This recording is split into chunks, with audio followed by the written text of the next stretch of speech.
요한 3서는 매우 짧은 책이지만 우리에게 주는 교훈이 남다릅니다.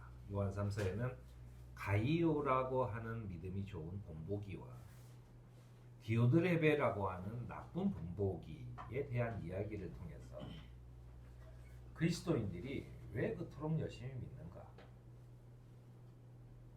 도대체 열심히 믿는다는 것은 무엇인가? 열심히 믿는 게 맞는 것인가? 이거에 대해서 지적하고 있는 그런 성경입니다. 요한은 장로인 나는 사랑하는 가이오에게 이 글을 씁니다. 나는 그대를 진정으로 사랑합니다 라고 얘기하면서 사랑하는 이여 나는 그대의 영혼이 평안함과 같이 그대에게 모든 일이 잘되고 그대가 건강하기를 빕니다 라고 인사를 건넵니다. 요한이 가이오에게 주는 축복의 말씀이죠. 요한이 이렇게 가이오를 축복하는 이유는 신도들 몇 명이 와서 그대가 진리 안에 살아가는 모습을 그대로 그대의 진실성을 증언해 주는 것을 듣고 나는 매우 기뻤기 때문이라고 얘기해요. 그러니까 신도들 몇이 와서 그대가 진리 안에서 살아가는 모습 그대로 그대의 진실성을 증언해 주고 있었다. 그러니까 내가 기쁘다라고 얘기하는 겁니다. 오늘 말씀의 핵심이에요. 이미 요한 2서에서 강조했듯이 진리와 사랑이라는 것은 함께 가야 되는 겁니다. 그렇게 함께 어우러져야 믿음이 완성이 되는 거죠. 진리만 강조해서도 안 되고 사랑만 강조해서도 안 된다는 얘기죠. 가이오는 요한의 사랑을 받고 있으며 신도들도 그가 진리 안에서 살아간다고 증언하고 있는 것입니다. 이렇게 복음의 진리 안에 살아가는 가이오는 신도들을 사랑으로 대하며 하느님을 사랑하는 삶을 살아가서 신도들에게 진리 안에 살아가는 모범이 되었다라고 하는 것입니다. 우리가 그리스도의 진리 안에 산다, 복음의 소식이라고 하는 것을 제가 그 설교문에 하나의 단락으로 요약을 해놨습니다. 그것은 뭐냐면 하나님께서는 거룩하시고 온전하신 분이고 그런 성품을 알도록 인간을 지으셨으나 우리는 죄를 범하고 그분으로부터 분리되어 원수가 되어버렸다. 그러나 그분은 성자 하느님이 되셔서 온전한 삶을 사셨고 자기에게 돌아온 모든 사람을 대신해서 십자가의 죽으심으로 우리의 죄와 사망을 이기고 부활하셨다. 이제 우리는 회개하고 그분의 믿음으로 다시 하느님을 알게 되고 그분에게로 돌아갈 수 있게 되었다라고 하는 게 구약과 신약 성경의 하나의 요약입니다. 그것이 그리스도가 전해준 소식이에요. 예수님께서는 바로 이 소식을 전해주려고 우리에게 오셨다. 그리고 그것이 우리가 말하는 진리라고 하는 거예요. 그게 진리다. 그 진리 안에서 우리는 사랑으로 살아야 한다라고 하는 이야기죠. 그래서 요한은 내 자녀들이 진리 안에 살아가고 있다는 소식을 듣는 것보다 더 기쁜 일이 나에게는 없다라고 얘기합니다. 특히 가이오가 신도들로부터 칭송을 받는 이유는 이거예요. 낯선 신도들을 섬기는 일은 무엇이나 충성스럽게 하고 있기 때문에 신도들은 교회의 회중 앞에서 그대의 사랑을 증언했다라고 하는 거예요. 그래서 그대가 하느님 보시기에 합당하게 그들을 잘 보살펴서 보내는 것은 잘한 일이다라고 하는 이야기입니다. 우리는 이런 문제에 대해서 조금 자유스러울 것 같지만 사실은 우리가 그 19세기에 전 세계적으로 민족주의라고 하는 게 유행을 해요. 그러면서 갑자기 민족 얘기를 계속 많이 합니다. 이게 사실 오랜 전통이 있는 게 아니에요. 이런 것이 이 당시의 교회는 인종과 그리고 나라가 다 다른 사람들이 모여서 한 그리스도의 그 교를 믿으면서 우리가 한 형제 자매다라고 얘기하는 상황인 거예요. 이게 그 사람이 사는 인류의 역사와 차별은 같이 가면서 그 수많은 차별이 있었을 거 아니에요. 특히나 가장 민족적인 그 자부심이 강한 유대인들이 보기에는 자기네들은 하느님의 그 선택받은 백성인데 갑자기 예수가 나타나더니 그 니네는 아니야 라고 얘기를 하죠. 인간의 몸으로 오셔서 그 전 모든 걸 다 함께 그리스도인이 되도록 부르셨어요. 그 안에서 가이오는 누구든 차별하지 않고 받아들이는 거예요. 그 사람이 그리스도의 진리를 배우고 또 그 진리 안에 살겠다고 하면 그것을 다 받아들입니다. 그래서 이 가이오의 믿음에서 우리가 알 수 있는 것은 우리가 하느님의 자녀로서 형제 자매가 되었다는 것은 다른 민족, 다른 인종 또는 성별 또는 다른 나이 또 다른 그 배경 그리고 다른 직업을 가진 사람들이 를 구분하는 그 세상의 어떤 그 구분과 차별, 차이 이 모든 것을 극복하고 한 형제 자매로 받아들이는 것. 이것이 그의 신앙 속에 나타났기 때문에 신자들이 그는 정말로 진리 안에 살고 있습니다라고 요한에게 보고한 거예요. 그것이 요한이 가이오를 칭찬하는 가장 큰 이유입니다. 그에게서는 차별을 찾아볼 수가 없다. 누구도 다 똑같이 대한다. 자기 형제와 자기의 자매처럼 이라고 하는 거죠. 오늘 또 한 사람의 주인공은 디오드레베인데요. 이 사람은 진리의 삶에 동참하고자 초청한 아마도 그 요한이 디오드레베에게도 편지를 썼던 모양이에요. 그 편지에 전혀 응답을 하지 않아요. 만나고 싶다고 하지도 않고 하는 거예요.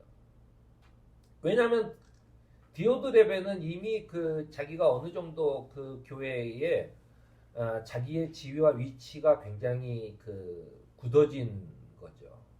요한도 필요 없고 다 필요 없는 거예요. 나 혼자서 충분히 교회를 다 할 수 있는데 그런 거죠. 요한은 그에게 이렇게 해요. 그들 가운데 으뜸이 되기 좋아했기 때문에 우리를 받아들이지 않았다는 거예요. 이게 정확한 지적이죠. 그 사람이 으뜸이 되는 걸 좋아했기 때문에 아유 요한 선생님 하면서 받아들이면 뭐 자기가 볼 때 무슨 이게 옛날에 사도를 무슨 시험을 본 것도 아니고 응? 내가 시험 점수가 더 좋은 것도 아니고 뭐 그 숙이고 들어가면 어쨌든 그런 거잖아요. 뭐 그러니까 안 하는 거죠. 자신이 으뜸이 되기를 좋아하는 사람은 요한을 받아들이지 않듯이 다른 성도들을 형제자매로 받아들이지 않는 거죠. 그러니까 요한이 자기를 받아들이지 않았기 때문에 욕을 하는 게 아니라 나를 안 받아들이는 건 괜찮아. 뭐 요한이 뭐 거기에 갈 생각도 없어. 그런데 뭐냐면 그런 태도로 다른 신도들도 받아들이지 않고 있다는 거예요. 그러니까 가이오가 그 진리 안에 살고 있다고 보고했던 신도들의 그 여론이 디오드레베는 지가 혼자 다 잘난 척하고 여기저기 뭐 지적질하고 뭐 그런 식의 얘기를 보고가 똑같이 들어갔겠죠. 디오드레베는 악한 말로 우리를 헐뜯고 만족하지 않고 다른 신도들도 받아들이지 않았을 뿐만 아니라 받아들이려는 사람까지 방해하고 이 방해가 뭡니까? 너 이거 안 하면 신도 아니야. 그리고 그들을 교회에서 내쫓기까지 해요. 야, 너 같은 놈은 필요 없어. 나가. 이런 거죠. 우리는 교회 다니는 것과 믿는 것도 열심히 해야 된다라고 얘기해요. 자기 개발을 통해 미래를 준비하지 않으면 남들보다 뒤처진다. 이런 거죠. 보세요. 가이오가 이런 말을 했겠어요. 디오드레베가 이런 말을 했겠어요. 남들보다 열심히 하지 않으면 너는 남들보다 뒤처진다는 얘기를 누가 했겠어요?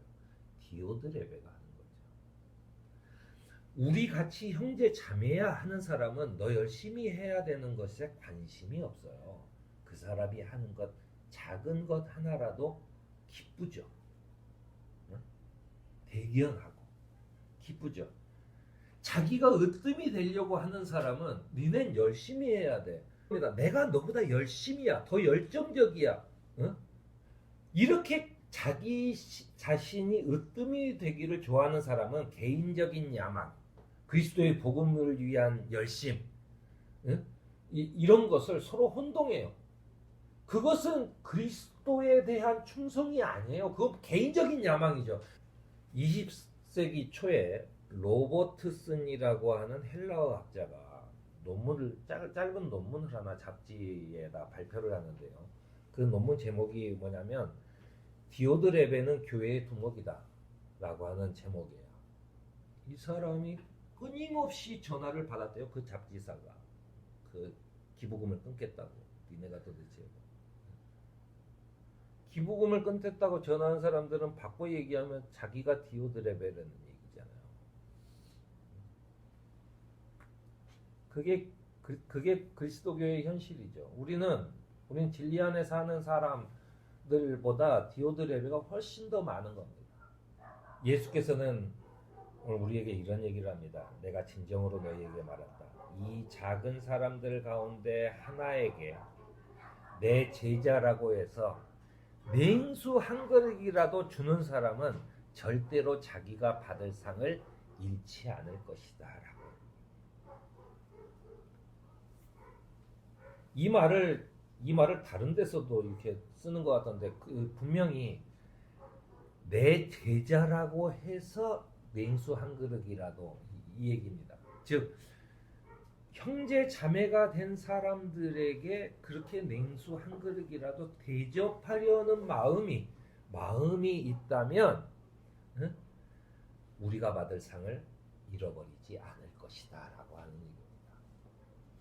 우리가 살아온 인생을 살펴보니까 저 사람은 참 인생을 경건하게 살았구나 라고 하는 것이 우리가 가져야 할 목표이지, 내가 이만큼 했어, 응? 하느님께서는 알아주지도 않는다는 거예요. 요한은 우리에게 이렇게 결론을 짓습니다. 사랑하는 이여, 악한 것을 본받지 말고 선한 것을 본받으십시오. 선한 일을 하는 사람은 하느님에서 난 사람이고, 악한 일을 하는 사람은 하나님을 뵙지 못한 사람이다 라고 얘기해요. 선한 일을 하는 사람은 하느님에게서 난 사람, 그러니까 핏줄이란 얘기죠. 하나님에게서 난 사람, 핏줄이라는 얘기입니다. 하느님의 자녀가 되는 거죠. 악한 일을 하는 사람은 핏줄이 아니다고 얘기하는 게 아니에요. 요한의 이야기는 하느님을 뵙지 못한 사람이라고 해요. 본 적도 없는 사람이라고 얘기하는 거예요. 왜 그렇게 열심히 믿는가에 대한 답을 생각해 봐야 하는데, 이 말은 사실은 무엇의 열심인가 라고 하는 문제죠. 무엇의 열심인가. 내 야망을 위해서 열심히 일하는 거. 내가 그래도 교회에서 뭐라도 좀 사람들한테 인정받고 뭐 하려고 하는 것, 그것은 하느님을 위해서 하는 게 아니라 자기를 위해서 하는 거잖아요. 즉 사도 요한은 이렇게 얘기하는 겁니다. 다 자기 자신을 위해서 하는 일은 다 쓸데없다는 거예요. 그 사람은 하느님을 본 적도 없고, 하느님도 나는 너를 알지 못한다라고 얘기하는 것밖에 안 된다. 아무리 열심히 해도 그건 아무것도 아니라는 거예요. 흩어지는 겨와 같은 거예요. 그리스도의 사랑과 진리를 중심으로 열심히 사는, 즉 그의 사랑과 진리가 나타나도록 하기 위해 열심히 사는 그 열심이 우리에게 있어야 된다라고 하는 겁니다. 오늘 우리도 우리의 말이 아니라 우리의 삶이 정말로 주님을 향해 가고 있는가 살피는 저와 여러분이 되기를 바랍니다.